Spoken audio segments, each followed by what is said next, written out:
Hello everybody, welcome to the Labyrinth of Limitations. This is another Little Labyrinth, and like before, I'll do a series of these talking about the details of things, and then there will be a bigger episode that kind of has a big PDF connected to what we're doing here, and kind of collecting some of these concepts. Also though, my Patreon that I started recently has an option that people can sign up for a PDF for the scholar level is what it's called, where you get PDFs through that. And I'm going to start transcribing these little labyrinths, just little things like what I do in this video afterwards, and putting some of that up there, so there'll be some sheet music and some chord charts and a little bit of a work in progress thing, but it'll be clear so that you can use that to follow, and there'll be some description there along. It will also help me to make the material that we're moving through. So that all works together. So people can get that if they want to sign up at that level.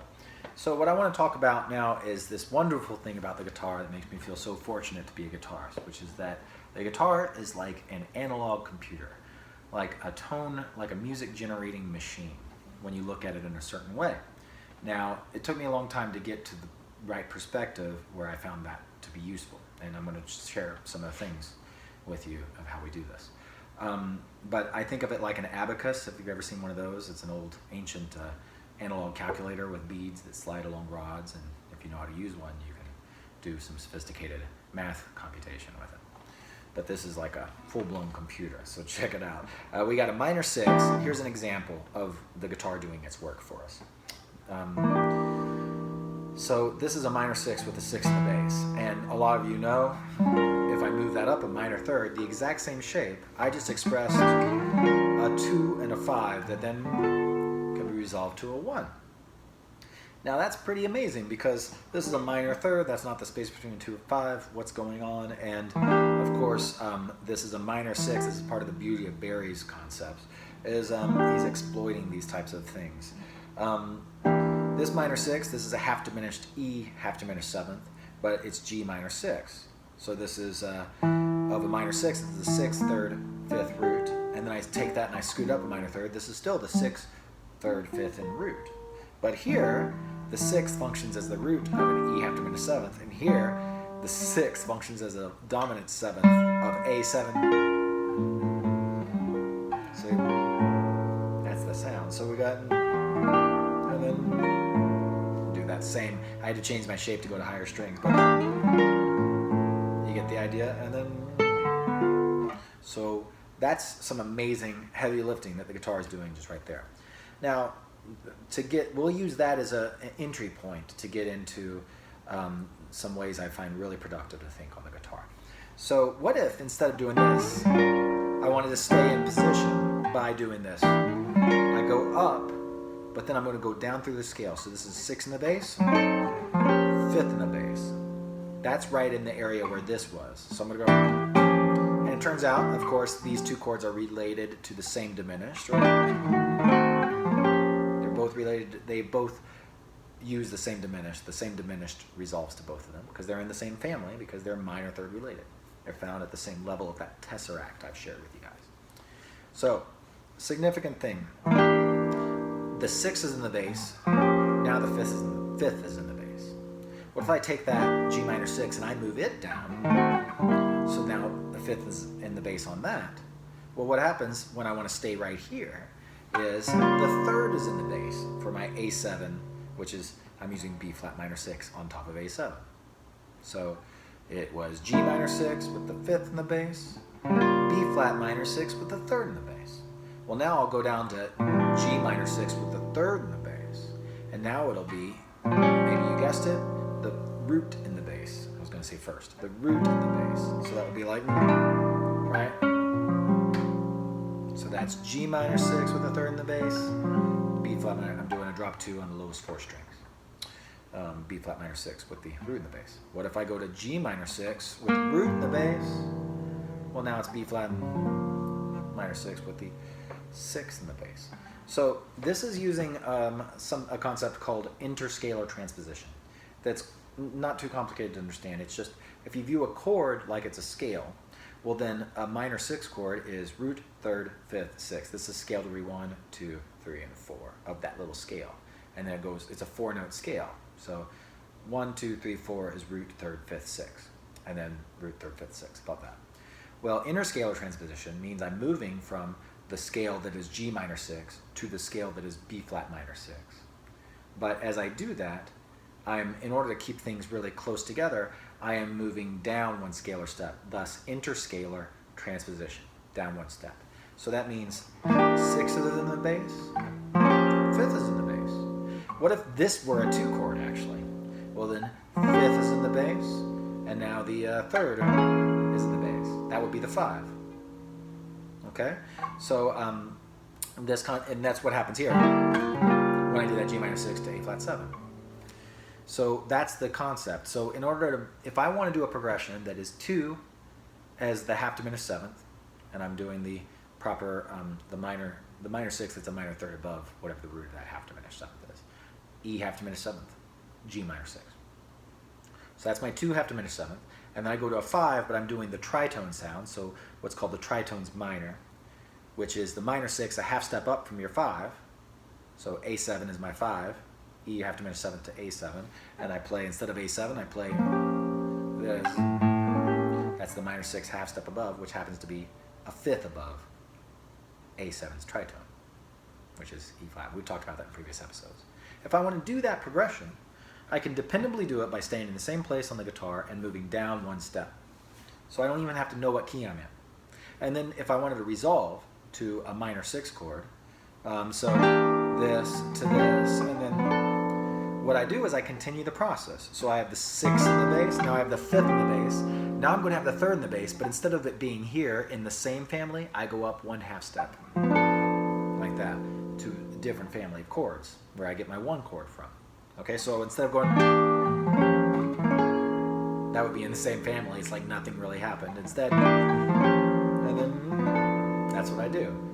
Now, what if I wanted to make D minor 6, this is D minor 6, if I wanted to make it D half diminished 7th for another 2, 5, 1. So I get this type of progression. And then I go, right? That's like the ending of Still by Starlight. If I want to do that game, I go, here's my 6th in the bass, 5th in the bass, minor 3rd, half step up. Now, this is the 3rd, 3rd in the bass, half step up is what I meant to say. 3rd in the bass needs to be root in the bass now. And that will change D minor 6 to D half diminished 7th. So instead of 3rd, do the shape for, and there it is. That's, I don't even worry about what it is really, but this is F minor 6. Now,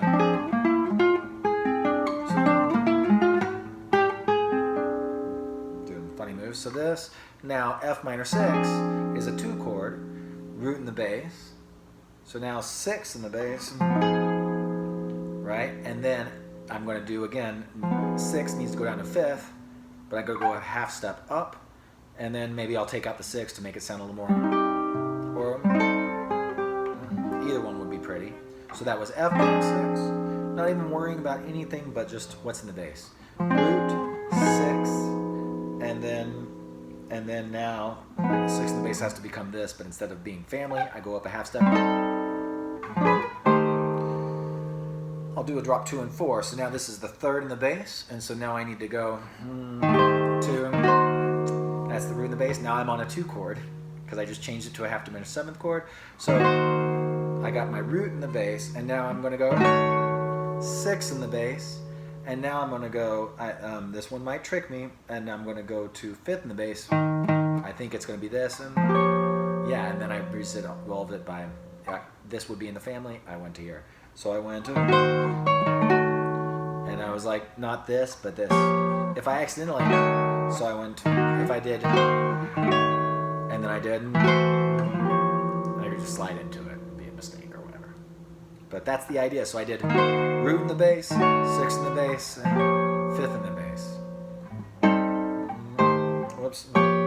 So, and then this game continues on forever. So what I did was minor 6, this is the 6 in the bass. Now I'm going to get the 5th in the bass. This is a drop 3. So, and then I can C,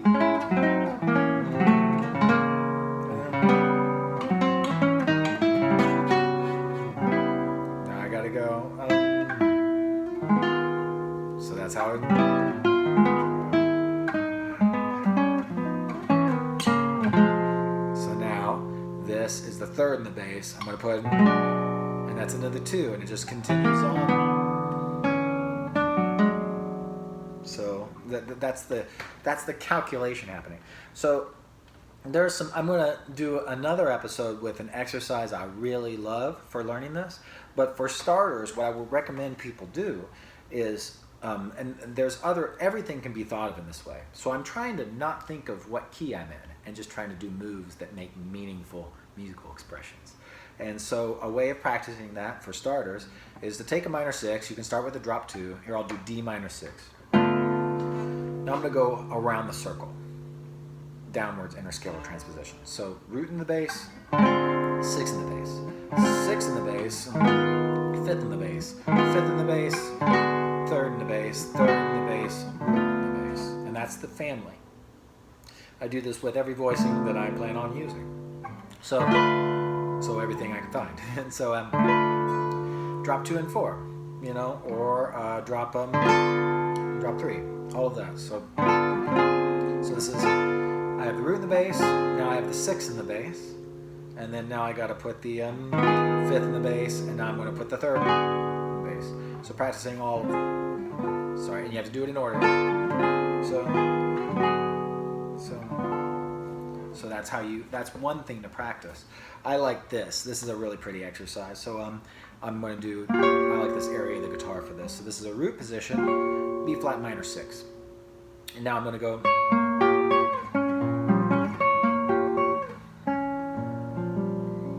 So I did drop 2, drop 2, drop 2, drop 2.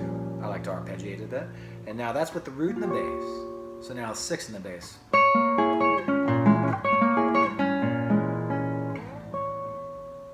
Now, instead of 6 in the bass, 5th in the bass. And now, 3rd in the bass.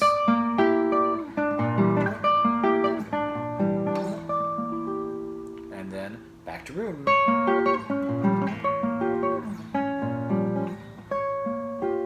You can go. And then.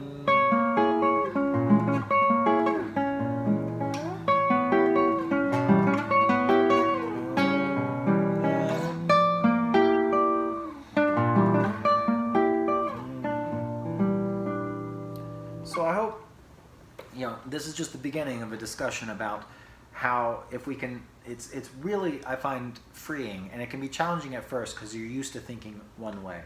But I think being a musician is about learning to think every way possible, at least enough to get inside and see the benefit of it, and then you can decide what ways you prefer. I find this really wonderfully helpful because I can just kind of slide around. It's like finger painting, moving.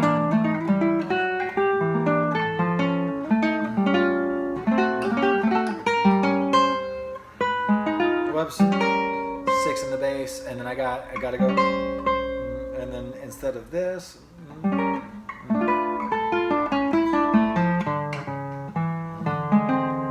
so now 5th in the bass,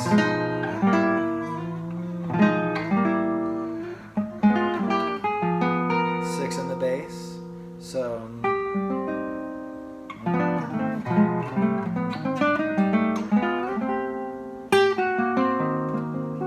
So on and so forth. So a little bit longer, Little Labyrinth, but I hope that you're starting to see where we're going with it, and I'll be following up with another exercise on the same subject. Thanks for checking it out, and I'll follow up with more soon.